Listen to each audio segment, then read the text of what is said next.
তিন যুবক একসাথে হাঁটছে, তাদের পকেটের মধ্যে একটা পাণ্ডুলিপি দেখা যায়। তিনি কাছে গিয়ে দেখলেন সেখানে লেখা দ্য হোলি কোরআন। একজন দার্শনিক তিনি তাদেরকে প্রশ্ন করলেন, রে যুবকেরা, তোমরা তো খ্রিস্টান হয়ে তোমাদের পকেটে যেটা রেখেছো সেটা তো অন্য ধর্মের কিতাব, মুসলিম ধর্মের মহাগ্রন্থ আল কোরআন, এটাকে এখানে দেখছো তোমরা কি কারণে? তিন খ্রিস্টান যুবক জবাব দেয়, ও জার্নালিস্ট, আমরা কিছুদিন আগে একটা লাইব্রেরি পরিদর্শন করলাম। ওই লাইব্রেরিতে যাওয়ার পরে অনেকগুলো বই ঘেটে ঘেটে দেখলাম। এক জায়গায় দেখলাম এটা পড়ে আছে আর উপরে লেখা দা হোলি কোরআন। লেখাটা পরেই মনে হলো এটা একটা পবিত্র গ্রন্থ, পবিত্র কোরআন।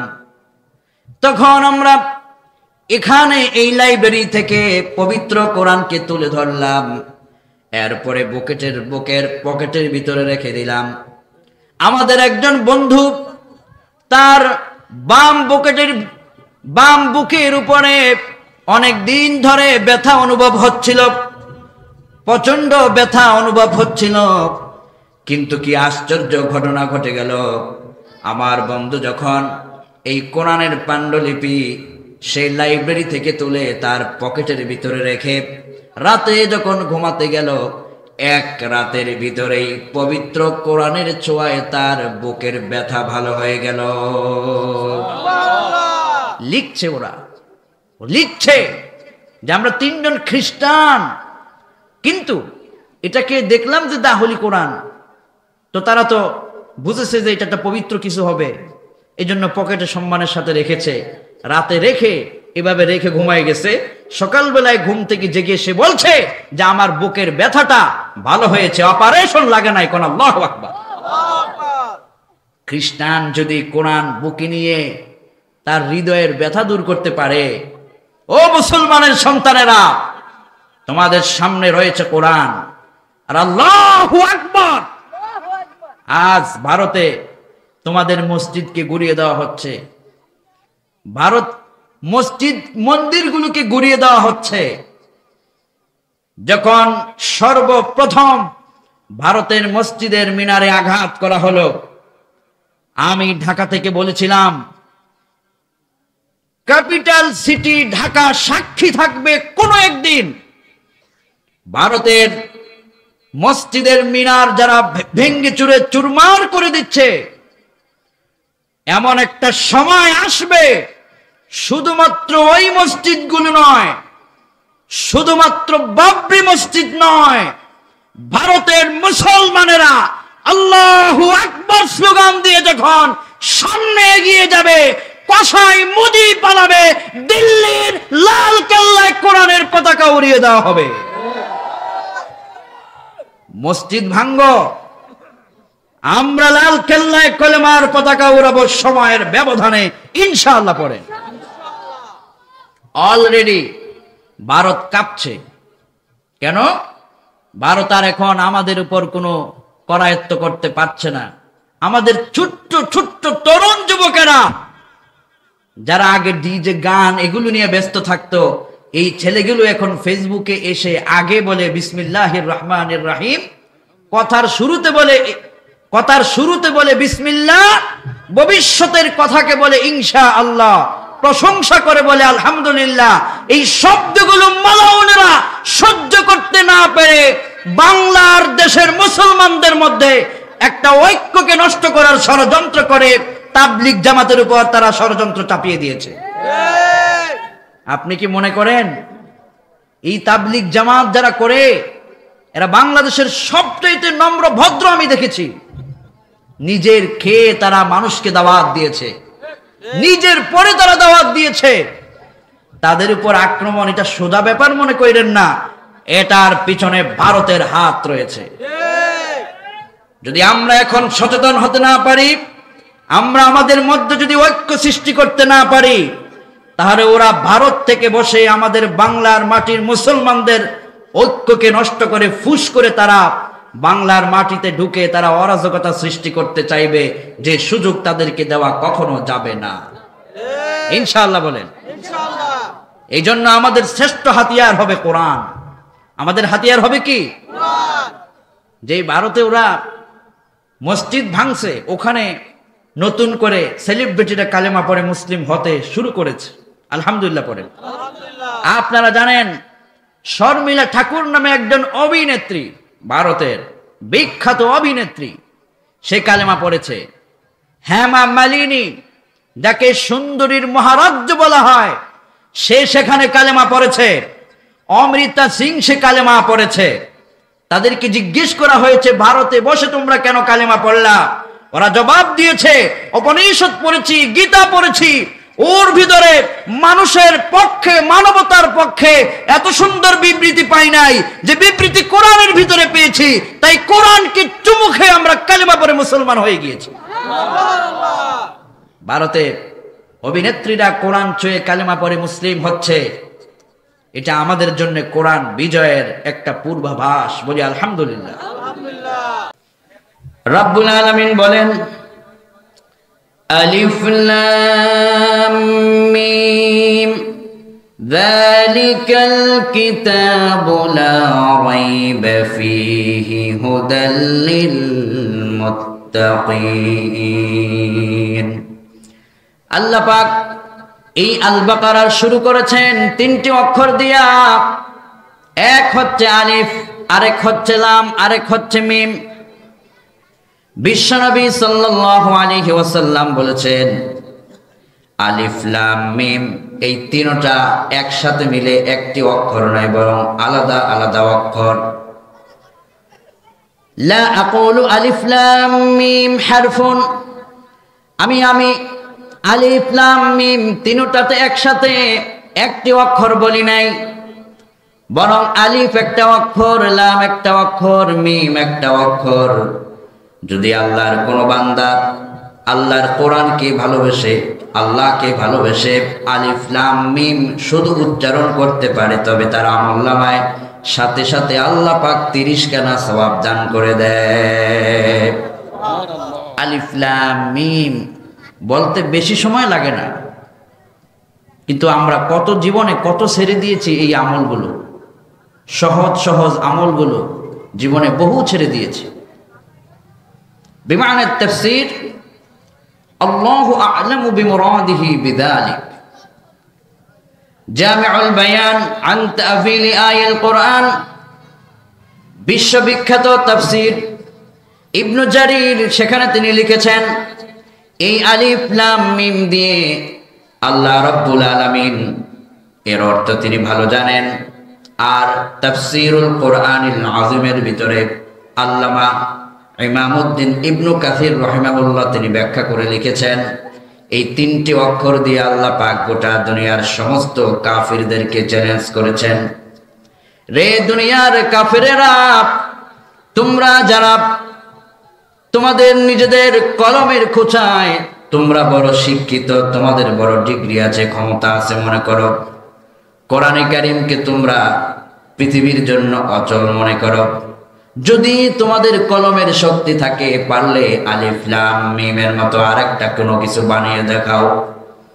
1500 বছর পেরিয়ে গেল, নাযালা বিহির রূহুল আমিন আলা কলবি মুহাম্মদ সাল্লাল্লাহু আলাইহি ওয়াসাল্লাম বিলিসানিন আরবিয়্যিন মুবিন।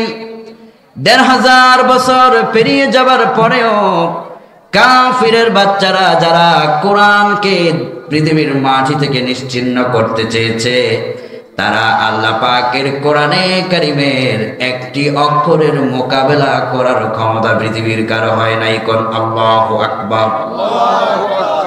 ইহা এক চ্যালেঞ্জ, বিগ চ্যালেঞ্জ পৃথিবীর মানুষের জন্য যারা কোরআনকে এস্টাবলিশ করতে চায় না।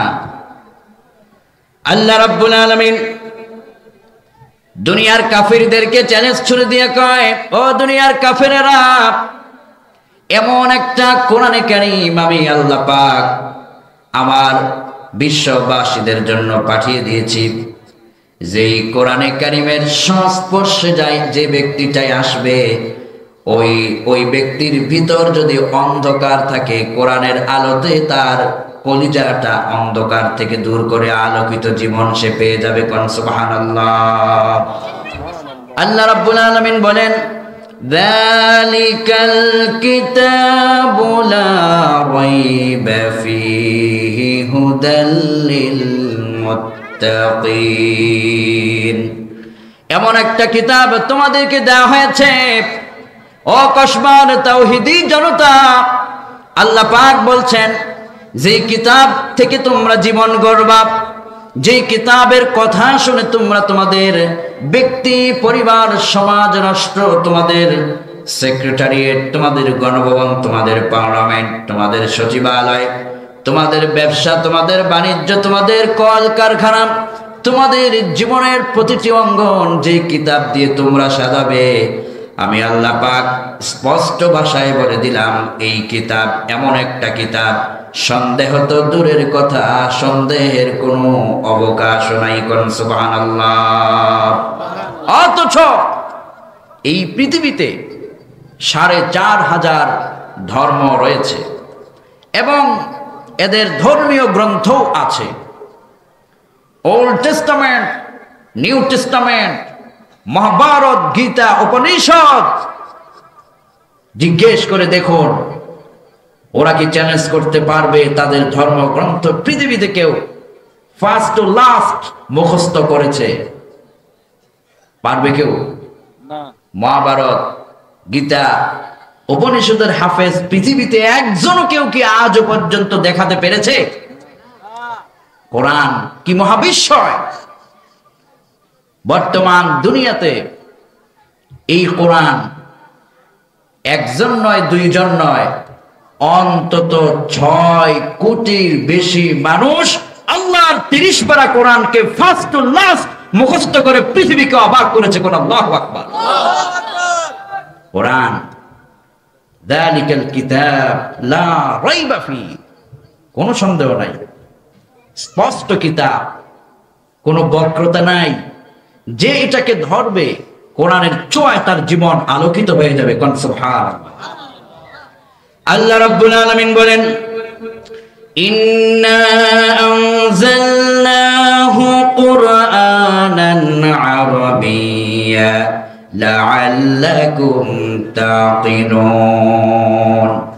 কোরআনকে আমি আল্লাহ পাক আরবি ভাষায় নাজিল করেছি যাতে করে তোমরা বুঝতে পারো। কোরআন থেকে পৃথিবীর মানুষেরা কি বুঝবে, এর থেকে মানুষেরা কি বুঝতে পারবে? বিমানাত তাফসীর লাআল্লাকুম তাকিলুন, আই লাআল্লাকুম তাফহামুনা হালালাহু ওয়া হারামাহু ওয়া আহকামাহু।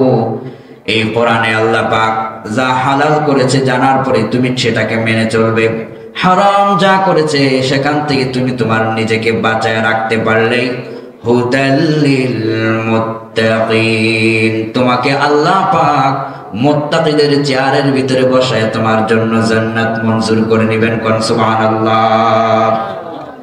যালিকাল কিতাব লা রাইবা ফি, এমন একটা কিতাব তোমাদেরকে দেয়া হয়েছে, সন্দেহ তো দূরের কথা, সন্দেহের কোনো অবকাশ নাই। আর এই কোরআনের সংস্পর্শে যে আসে তার জীবনকে আলোকিত করে দেন যিনি, তিনি কে? আল্লাহ পাক।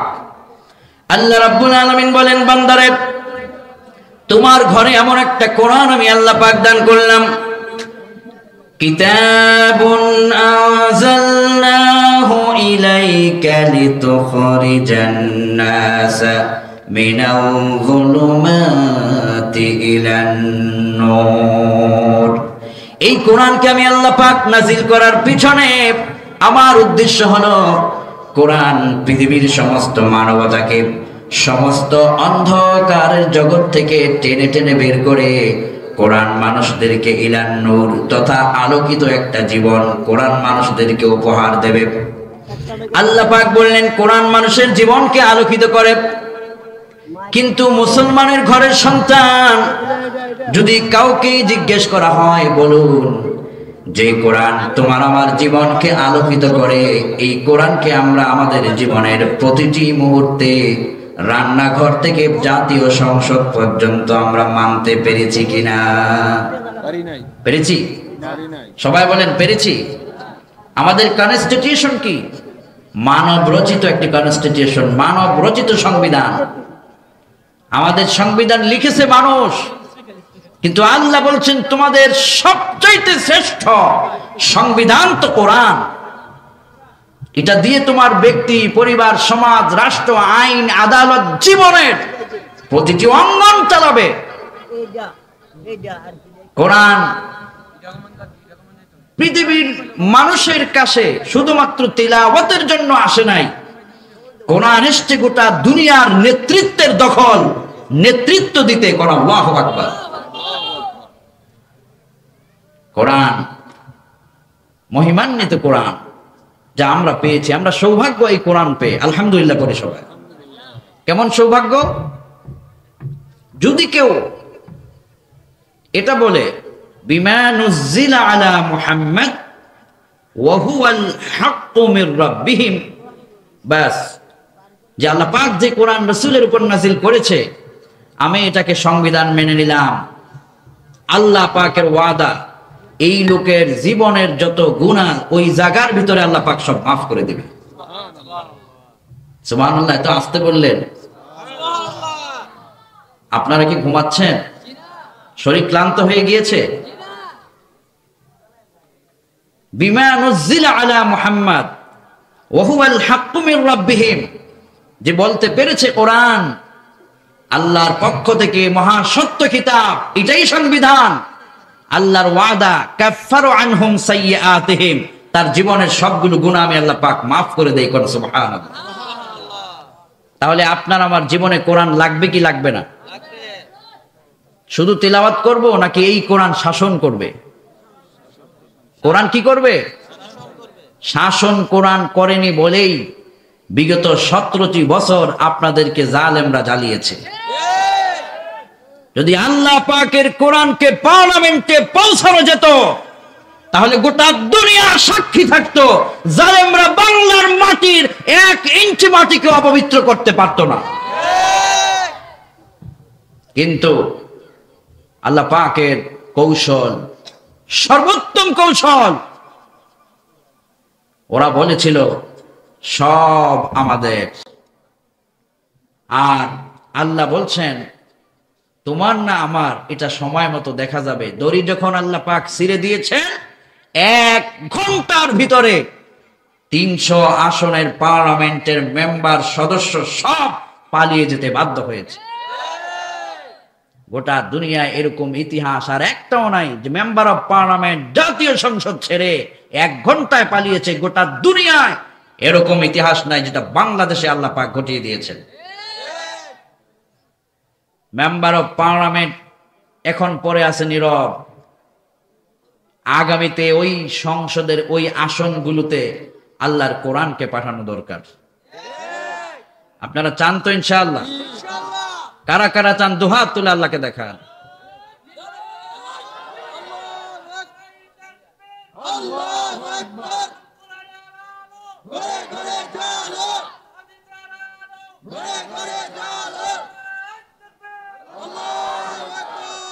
আল্লাহ আমার কোরআনকে তুমি পার্লামেন্টের শ্রেষ্ঠত্বের জায়গায় বসায় দাও। কোন আমিন। কোরআনের জন্য আমাদেরকে আরেকটা রণাঙ্গনে নামতে হবে খুব শীঘ্রই ইনশাআল্লাহ। পড়েন, বাংলাদেশের একটি পক্ষ নিজের দলের নেতা আর পদবীর কারণে ওরা কোরআনকে রাষ্ট্রীয় সংবিধানে পাঠাতে চায় না। অলরেডি তারা আমাদের থেকে পৃথক হতে শুরু করেছে।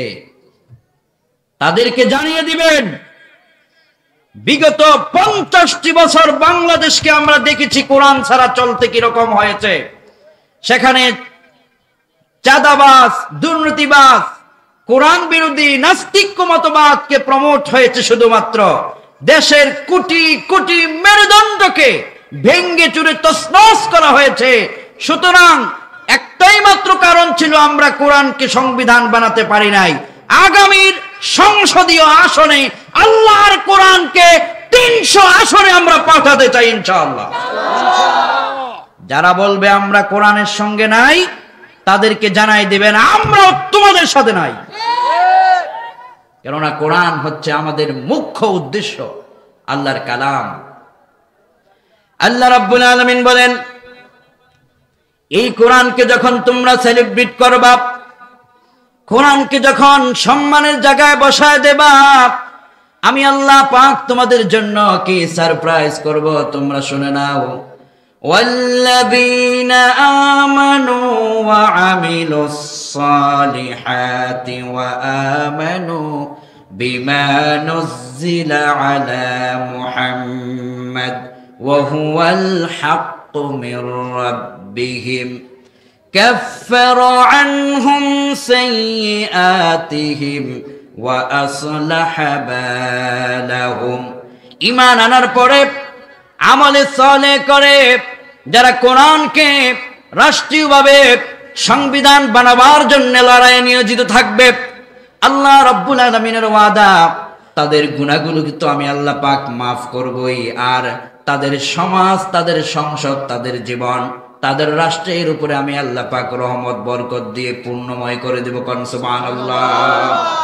আল্লাহ রাব্বুল আলামিন আরো বলেন, ولو أن أهل القرى آمنوا واتقوا لفتحنا عليهم بركات من السماء والأرض। যখন তোমরা ঈমানদার হয়ে যাবে, তাকওয়ার নীতিতে তোমরা রাষ্ট্র চালাবে, একজন ওয়ার্ডের মেম্বার সেই তাকওয়ার নীতি তার ওয়ার্ড পরিচালনা করবে, ইউনিয়নের চেয়ারম্যান সাহেব তিনিও তার অধীনস্থ ইউনিয়নকে তাকওয়ার নীতিতে পরিচালনা করবেন, যিনি মেম্বার অফ পার্লামেন্ট হবেন তার অধীনস্থ এলাকাবাসীদেরকে তিনি তাকওয়ার ভিত্তিতে পরিচালনা করবেন, যিনি প্রাইম মিনিস্টার হবেন তিনি তার পুরো দেশটাকে তাকওয়ার নীতিতে পরিচালনা করবেন, যিনি প্রেসিডেন্ট হবেন তার প্রত্যেকটি পদক্ষেপ হবে তাকওয়ার নীতিতে। আল্লাহ রাব্বুল আলামিন বলেন, যদি এরকম নেতা তোমরা উপহার দিতে পারো, এমন নেতা যদি তোমরা নির্বাচন করতে পারো, আমি আল্লাহ পাক ওয়াদা করলাম, লাফাতাহনা আলাইহিম বারাকাতিম মিনাস সামাই ওয়াল আরদ। আমি আল্লাহ পাক আসমানের সমস্ত রহমতের দরওয়াজা তোমাদের জন্য খুলে দিব, আর জমিনের সৌভাগ্যের সব দরওয়াজা তোমাদের জন্য আমি আল্লাহ পাক খুলে দিব। কোন সুবহানাল্লাহ।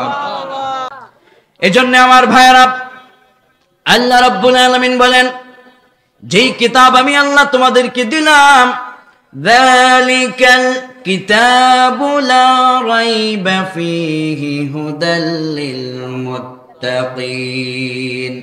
কোনো সন্দেহ নাই, আর এই কিতাবের সংস্পর্শে যারা আসবে তাদেরকে কিতাব মুত্তাকি বানায় ছাড়বে, হেদায়েতের চেয়ারে তাদেরকে বসায় দিবে। কোরআনকে যারা ভালোবাসবে তাদেরকে ভালোবাসবেন যিনি, তিনি কে? নবীজি বলেছেন, কিয়ামতের ময়দান যেদিন কায়েম হয়ে যাবে, মানুষগুলো পানি পানি বলে চিৎকার মারবে। ওই সময় মানুষেরা বলবে, আল্লাহ, এই বিশাল হাসরের ময়দানে দাঁড়িয়ে থাকতে আমাদের বড্ড কষ্ট হচ্ছে, যদি আপনি একটু ফয়সালা করে দিতেন।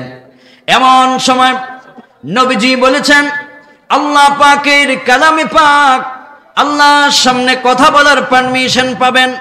সহিহ মুসলিমে নবীজি বলেছেন, ইকরাউল কুরআন ফাইন্নাহু ইয়াতি ইয়াউমাল কিয়ামা শাফিআন লিআসহাবিহি। কোরআন আল্লাহর সামনে কথা বলবে। যারা দুনিয়াতে কোরআনকে ভালোবেসেছে, কোরআনকে মহাব্বত করেছে, কোরআনে কারিমের সঙ্গে যারা সম্পর্ক রেখেছে, কোরআন কিয়ামতের দিন তাদের পক্ষ হয়ে রবের দরবারে সুপারিশ করবে। আল্লাহ রাব্বুল আলামিন সেই সুপারিশ মঞ্জুর করে। যারা এই কোরআনের পক্ষে ছিল তাদেরকে কোরআনের সুপারিশে আল্লাহ পাক তাদেরকে মাফ করে দিবে। কোন সুবহানাল্লাহ। নবীজি বলেছেন, কোরআনের সঙ্গে সম্পর্ক রাখলে এটা দুনিয়াতেও মর্যাদার চেয়ার পাওয়া যায়, আর মরার পরেও সম্মান পাওয়া যায়। নবীজি বলেছেন, ইন্না সূরাতাম মিনাল কুরআন 30 আয়া শাফাআত লিরাজুলিন হাত্তা গুফিরা লাহু ওয়া হিয়া সূরাতু তাবারাকাল্লাযী বিয়াদিহিল মুলক।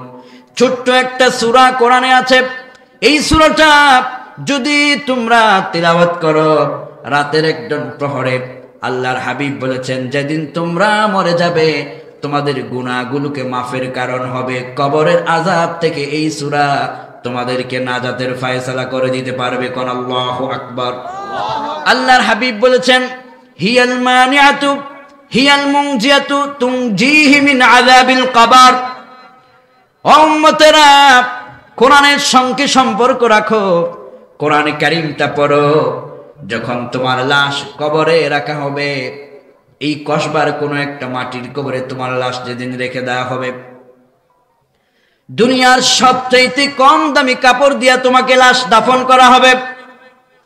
তোমার কবরের কোনো জানালা নাই, কোনো রকমের দরওয়াজা নাই, বিনা জানালায় বিনা দরওয়াজায় ঠান্ডা একটা মাটির উপরে তোমার লাশটাকে রেখে দেওয়া হবে। আমি একবার এক কবর, নতুন কবর খনন হচ্ছিল, আমি পাশে দিয়ে হেঁটে যাচ্ছিলাম। আমার মনে চাইল কবরের নিম্নাংশের মাটির স্তরটা কেমন একটুকুন যদি ধরে দেখা যেত। আমি কবরে নামলাম। কবরে নেমে মাটিতে হাত দিয়া আমি তখন দেখলাম মাটির কবরের নিম্নাংশের মাটিটা অত্যন্ত ঠান্ডা। গরম কালেই ঠান্ডা থাকে, আর শীতকালে মাটির কবরটা কত ঠান্ডা হবে এবার ভেবে দেখুন।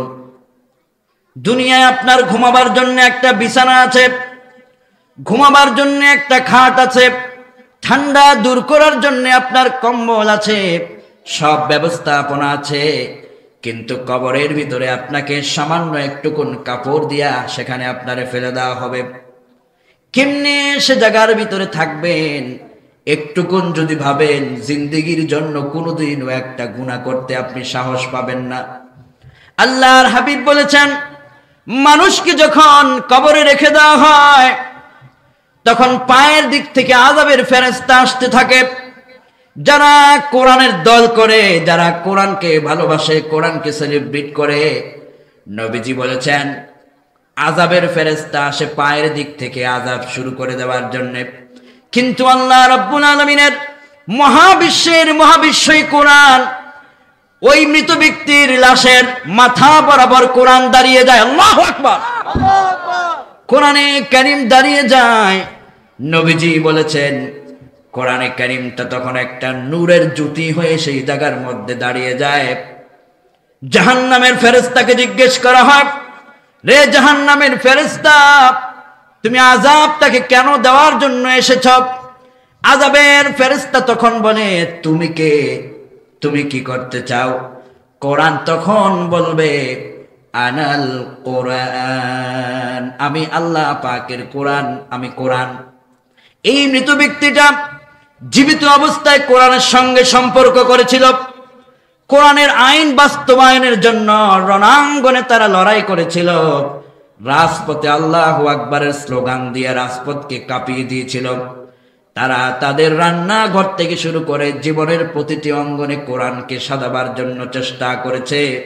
আমি সেই কোরআন তার পক্ষ হয়ে দাঁড়িয়ে গেলাম। আযাবের ফেরেশতা বলবে, তুমি কি বলতে চাও? কোরআন সেখানে বলবে, যতক্ষণ পর্যন্ত এই কবরে আমি কোরআন তার পাশে থাকব ততক্ষণ পর্যন্ত তাকে বিন্দু পরিমাণ আযাব দেওয়া যাবে না, যাবে না, যাবে না। আল্লাহ পাকের কোরআনে পাক কবরের ভিতরে আপনার সাথী হয়ে যাবে। নবীজি বলেছেন শেষ পর্যন্ত আযাবের ফেরেশতারা সেখান থেকে চলে যায়, আর কোরআনের আলো দিয়ে তোমার কবরটাকে অন্ধকার দূর করে আলোকিত করে দেওয়া হবে। কোন সুবহানাল্লাহ। কোরআন এই মহিমান্বিত এক নিয়ামতের নাম, আশ্চর্য কিতাব, বরকতময় কিতাব এই কোরআন। সুতরাং আমার ভাইয়েরা, আল্লাহ রাব্বুল আলামিন সূরা বাকারায় দুনিয়ার মানুষদেরকে কোরআনের প্রতি ইনভাইট করেছেন। তোমার জীবন পরিচালনার জন্য কোরআনে কারীম লাগবে। তোমার ব্যক্তি, তোমার পরিবার, তোমার সমাজ, তোমার রাষ্ট্র, এই কোরআন দিয়ে তোমাকে সাজাবার কাজ করা লাগবে। আল্লাহ তুমি আমাদেরকে কোরআন দিয়ে সব কিছু সাজাবার তৌফিক দিও। কোন আমিন। পিছনের ভাইরাও বলুন আমিন। একটু চেপে চেপে বসেন, অনেকের নতুন করে জায়গা হচ্ছে না তো। আর একটুখানি জিকির করুন লা ইলাহা। মাশাআল্লাহ। এই ইয়াংস্টার একটু সামনে আসো বাবা, সামনে আসো, তোমার সামনে জায়গা আছে, চলে আসো। মাশাআল্লাহ, একটু চেপে চেপে আসি। মাশাআল্লাহ। লা ইলাহা, দেখি নূর ভাই নাকি? মুহাম্মাদুর রাসূলুল্লাহ সাল্লাল্লাহু আলাইহি ওয়াসাল্লাম। সুতরাং মুক্তির জন্য, নাজাতের জন্য দুনিয়া আখিরাত উভয় জগতে যা লাগবে সেটার নাম কি? এই তরুণ ছেলেরা তোমরা বলো কি লাগবে? কি লাগবে? নাকি মমতাজের গান? হ্যাঁ, free fire, PUBG, TikTok, Instagram? হ্যাঁ, আপনারা কোন না। আমি এক জায়গায় দাওয়াতে গেছি, দাওয়াত শেষ করে গিয়ে দেখি যেখানে আমাদের বসাবে ওই ঘরের মধ্যে টেলিভিশন চলছে। হুজুর আসতেও তো বন্ধ করে নাই। আমি গিয়ে বললাম একটু বন্ধ করো না। কথা হুজুর চাচিকে জিজ্ঞেস করে আসি। চাচিরে জিজ্ঞেস করতে গিয়েছে, চাচি ওখান থেকে বলতেছে বন্ধ না করলে কি হয়, দোয়ার সময় বন্ধ করলেই হবে। এরপরে আমি বললাম না একটু বন্ধ করো না, একটু করো, বন্ধ করো। তো ছেলেটা বন্ধ করলো। খাবার দাবার শেষ করে হাত ধুইতে গেছি, গিয়ে আবার একটু এসে টিস্যু দিয়ে হাত মুছে বের হয়ে যাব। এই মাত্র এখানে এই 45 সেকেন্ড সময় হবে, এর ভিতরে ওই মহিলা, ওই মেয়ে, ওই মা, ওই আমার মা, শ্রদ্ধেয়া মা, সে আবার ওই ছেলেটাকে বলল ওটা লাগা। নাটকটা চলে যাচ্ছে, সে ওটা লাগালো। আমরা যখন ঢুকেছি হাত মুছার জন্য, ঠাস করে বন্ধ করে তিনি আবার দৌড় মারল।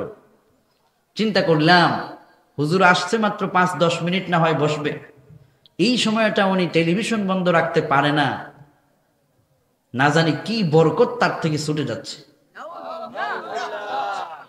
এই সময়টাই যদি বন্ধ করতে না পারে আমার মা, যখন হুজুররা থাকে না তখন না জানি ঘরের ভিতরে কোন যুদ্ধ চলে। কথা ঠিক কিনা? মায়েরা সন্তানদেরকে এই টেলিভিশন লাগিয়ে তাদের চরিত্র নষ্ট করবেন না। নিজের মোবাইলে ছেলেকে বলে, মা ছেলেকে বলে যে আমাকে টিকটকের আইডিটা খুলে দে, আমিও একটু মুখে মুখ লাগাই। মা মুখ লাগায়, ছেলে দেখে, আশেপাশের ছোট ভাইয়েরা দেখে, প্রত্যেকের ঘরে ঘরে এখন মোবাইল নামক জাহান্নামকে ঢুকিয়ে ফেলা হয়েছে। মোবাইল থাকুক না, সমস্যা নাই, সেখানে তাফসীর থাকুক, কোরআন থাকুক, তিলাওয়াত শুনেন, কিন্তু আমাদেরকে এই জগৎটা থেকে একটু বেরিয়ে আসতে পারলে বরকত করবেন যিনি, তিনি কে? আলহামদুলিল্লাহ এখনকার ইয়াং স্টাররা অনেক পরিবর্তন এসেছে তাদের মধ্যে। এক সময় এই শীতকালে বেশিরভাগ বিভিন্ন মাইকে নাচ গানের আয়োজন শুনতাম। মাহফিলে যাওয়ার পথে এই 31 নাইটের রাত্রেই অনেক ইতিহাস দেখেছি। 12টার পরে ছেলেরা ফুল নিয়ে দৌড়াচ্ছে, গাড়ি থামায় জিজ্ঞেস করলে দৌড়াও কোথায়? তো হুজুর জানেন না আজকে কি? কি কাজ সেলিব্রেট করছি ফুল দিয়া। স্টেশনে দাঁড়িয়ে আছে আমার গার্লফ্রেন্ড, রাত 12টা, গার্লফ্রেন্ড দাঁড়িয়ে থাকে স্টেশনে, পিতামাতার খবর নাই। এখন কিন্তু ওই পরিবেশটা নাই, অনেক সচেতন হয়েছে আমার তরুণ যুবকেরা, এখন ঠিক কিনা? এবং এই 2024 সনের এই স্বাধীনতার এই যুদ্ধে আমাদের যুবকেরা প্রমাণ করেছে তারা চাইলে বাংলাদেশে সব করতে পারে। তাদের একটা হুঙ্গারে বাতিলরা মসনদ ছেড়ে পালিয়ে যেতে বাধ্য হয়েছে। এবং এই তরুণ যুবকদের মাধ্যমেই যদি তারা আরেকটা হুঙ্কার দিয়ে বলে বাংলার মাটি যার, আইন চলবে তার, তাদের কথার উপরে বাংলার মাটিতে কেউ দাঁড়িয়ে কথা বলবে, এরকম দুঃসাহস কেউ করতে পারবে না। তরুণ যুবকেরা তোমরা কোরআনের পক্ষে থাকবা ইনশাআল্লাহ। আল্লাহ মঞ্জুর করুক, আমিন বলি। তো আল্লাহ পাক সূরাতুল বাকারার শুরুর দিকে আল্লাহ রাব্বুল আলামিন প্রথম দিকে দুনিয়ার মানুষদেরকে কোরআন সম্পর্কে ধারণা দিয়েছেন এরপরে আল্লাহ পাক বলছেন, তোমরা যদি শান্তির জীবন পেতে চাও তাহলে তোমাদের মধ্যে 5টি গুণ সেট আপ করতে হবে। 1 নম্বর গুণ হবে, তোমরা দুনিয়াতে সব ছেড়ে দিবে কিন্তু ঈমান নামক মহাসম্পদ ভারতের কাছে বিক্রি করতে পারবে না। 1 নম্বর গুণ থাকবে তোমাদের ঈমান, তোমরা ছাড়বে না যত কঠিন মুহূর্তই আসুক। পারবো তো ইনশাআল্লাহ? ঈমান 1 নম্বর কি? যুবক ভাইয়েরা বললেন 1 নম্বর কি? যেটা কখনো ছাড়া যাবে না, এটার নাম কি? ঈমান। এবার দেখেন আমার ভাইয়েরা, ঈমানটা কত বড় নিয়ামতের, ঈমানটা কত বড় দৌলত। নবীজি বলেছেন, মান মাতা ওয়া হুয়া ইয়ালামু আন্নাহু লা ইলাহা ইল্লাল্লাহ দাখালাল জান্নাহ। যখন মানুষটা মৃত্যু শয্যায় শায়িত, অটোমেটিক তার জবান দিয়ে ঈমানের কালেমা যদি বেরিয়ে যায়, এই লোকটা মরার পরে লাশ কবরে রাখতে দেরি হবে, আল্লাহর জান্নাতে ঢুকতে 1 সেকেন্ডও দেরি হবে না। ঈমানের কারণে তার মর্যাদা বাড়ানো হবে। রব্বুল আলামিন বলেন, ঈমান যাদের আছে তাদেরকে কিভাবে চিনবা যে তারা ঈমানদার? আল্লাহ রব্বুল আলামিন বলেন, ওয়ামা কানা লিমুমিনিন ওয়ালা মুমিনাতিন ইযা কাদাল্লাহু ওয়া রাসূলুহু আমরা আন ইয়াকুনা লাহুমুল খিয়ারাতু মিন আমরিহিম ওয়া মান ইয়াসিল্লাহা ওয়া রাসূলাহু ফাকাদ যাল্লা যালালাম মুবিনা। ঈমান যাদের আছে তাদের এক কথায় তাদেরকে এইভাবে চিনবা, যখন তাদের সামনে আল্লাহর কোনো আদেশ চলে আসে। কার আদেশ? সবাই বলুন, কার আদেশ? আল্লাহ পাকের আদেশ। তার সামনে আল্লাহ পাকের আদেশ চলে আসলো, আল্লাহ রব্বুল আলামিন বলেন, এই আদেশ যখন তার সামনে চলে আসে, লোকটা বিনা প্রশ্নে আল্লাহর আদেশের কাছে মাথাকে নত করে দেয়। এই লোকটাই মুমিন। ইযা কাদাল্লাহু ওয়া রাসূলুহু আমরা, রাসূলের আদেশ আসা মাত্রই চক্ষু বন্ধ করে সে মেনে নেয়।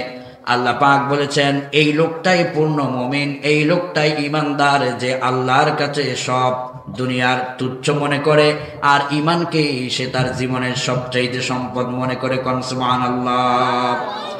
রব্বুল আলামিন বলেন, ওয়া মান ইয়াসিল্লাহা ওয়া রাসূলাহু ফাকাদ যাল্লা যালালাম মুবিনা। আর যারা ঈমানের দল থেকে দূরে সরে যায়, ঈমান থেকে বিচ্যুত হয়ে যায়, আল্লাহ পাক বলেন, এই মানুষগুলো গুমরাহের মধ্যে তারা প্রবেশ করে পথভ্রষ্ট গুমরাহ হয়ে যায়। এমন গুমরাহ হয়ে যায় তাদেরকে ভারত, ব্রিটেন, আমেরিকা তাদেরকে বাঁচাতে পারে না। কথা ঠিক কিনা? তারা গুমরাহ হয়ে যায়, পথভ্রষ্ট হয়ে যায়। যারা ঈমান ছেড়ে দেয়, যারা ঈমানকে বিক্রি করে দেয়, যারা ঈমানকে সম্পদই মনে করে না, যারা মনে করে লুটে পুটে খাও, ক্ষমতা আর দুনিয়া এগুলো নিয়ে যারা ব্যস্ত থাকে, দিন শেষে খিজিয়ুম ফিল হায়াতিদ দুনিয়া, দুনিয়ার জীবন হয় তাদের লাঞ্ছনার জীবন, অপমানের জীবন, জিল্লতের জীবন। কোন ঠিক কিনা?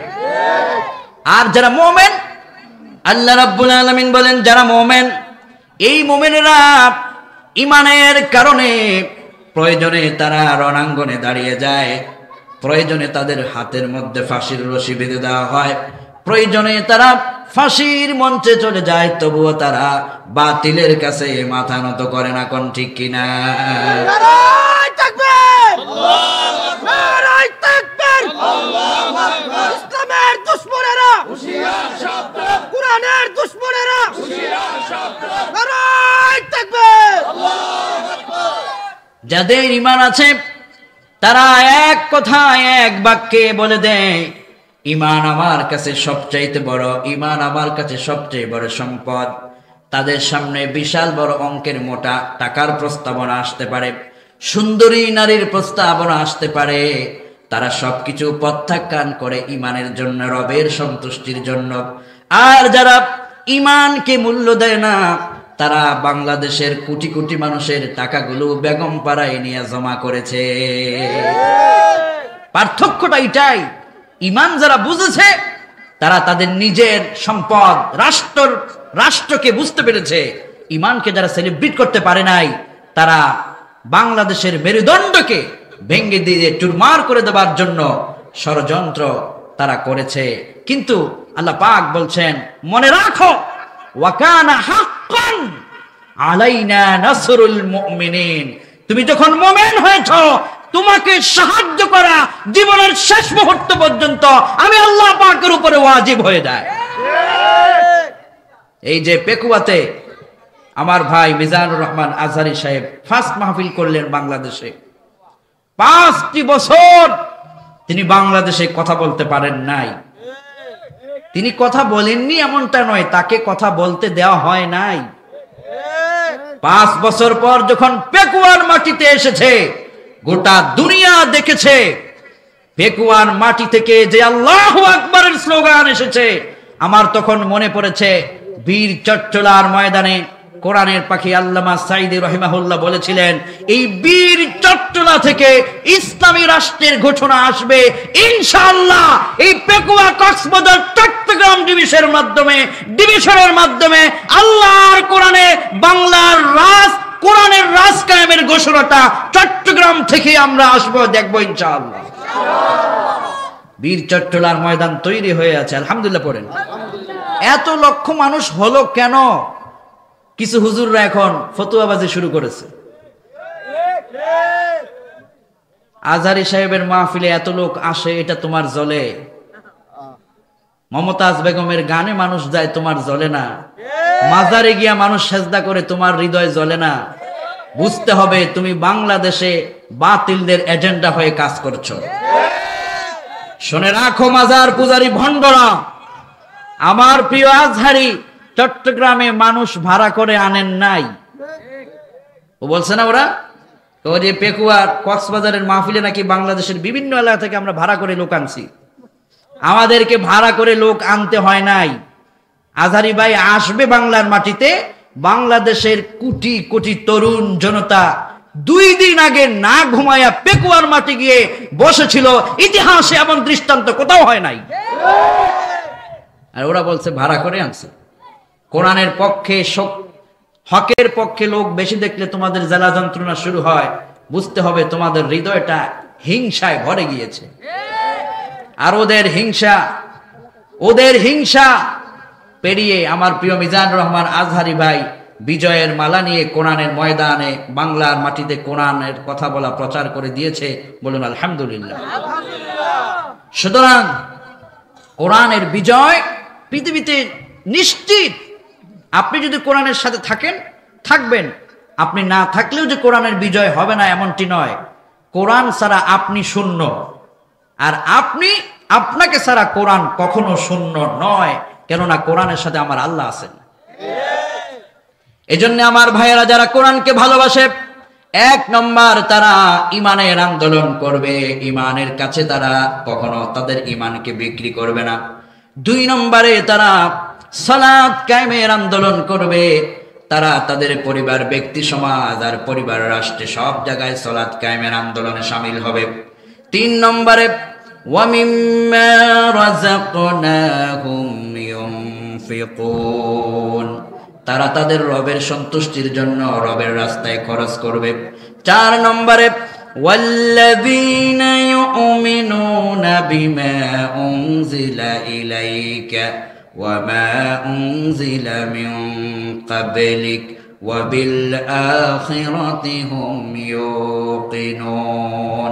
4 নম্বরে যেই মানুষেরা হৃদয় থেকে আল্লাহকে ভালোবেসে নিয়েছে, ঈমানের সম্পদ নিয়েছে, সালাত কায়েমের আন্দোলনে শামিল হয়েছে, সাধ্য মতো রবের দরবারে খরচ করে, আল্লাহ পাক বলেছেন তাদের আরেকটা গুণ থাকবে, তারা শেক্সপিয়রের জীবনে শুধুমাত্র পড়বে না, আলবার্ট আইনস্টাইনের জীবনে নিয়ে পড়ে থাকবে না, তাদের সামনে পিছনে উপরে নিচে সব জায়গায় যে গ্রন্থটি থাকবে সেই গ্রন্থের নাম হলো কোরআন। কোন সুবহানাল্লাহ।